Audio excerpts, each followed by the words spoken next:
Have you ever seen someone get what they deserve? Well, get ready for a story that will make you cheer. It all started one afternoon when my mum, a sweet old lady in her 70s, went to the local community center. She was excited about her weekly calligraphy class, a simple joy in her life. But that day her peace was shattered. A man, probably in his late 40s, strode in like he owned the place. He was loud, arrogant, and had this air of entitlement that just rubbed everyone the wrong way. He wanted the room my mum's class was in for his own meeting, even though they had it booked. He didn't ask nicely. He barged in and started yelling, telling these elderly folks to clear out immediately. He called them old and useless, saying they were wasting space. My mum, bless her heart, is not one to be bullied. She stood up to him, her voice trembling but firm, telling him they had a right to be there. He just laughed, mocked her, and then did the unthinkable. He knocked the ink bottle right onto her prized calligraphy work, ruining it completely. My mum was heartbroken when she came home and told me what happened. With tears in her eyes, I was furious. No one messes with my mum. I told her we weren't going to let this slide. The first thing I did was go back to the community center with her. We spoke to the manager and filed a formal complaint. I made sure to get the man's name and the company he worked for, which he had arrogantly announced during his tirade. Turns out, he was a manager at a well-known local company.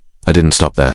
I found the company's official social media pages and wrote a detailed public post about what their manager had done. I described his disrespectful behavior, his verbal abuse towards senior citizens, and the deliberate act of vandalism. I wasn't rude or aggressive. I just stated the facts clearly and calmly. I asked if this was the kind of behavior their company condoned. The post started getting attention, shares, and comments from people who were outraged. The very next day I received a call. It was a senior executive from the company, apologizing profusely. The public pressure had worked, but an apology wasn't enough. I told them what they needed to do. That evening, the arrogant manager showed up at my mum's doorstep. He was a completely different person, humbled and nervous. He apologized to my mum face to face, paid for the damaged calligraphy supplies, and even made a donation to the community center's senior program.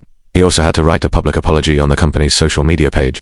My mum accepted his apology, not for his sake, but for her own peace of mind. She showed him that respect is earned, not demanded, and that bullying has consequences. It was a powerful lesson for everyone involved. Never underestimate the power of a calm voice and a determined spirit.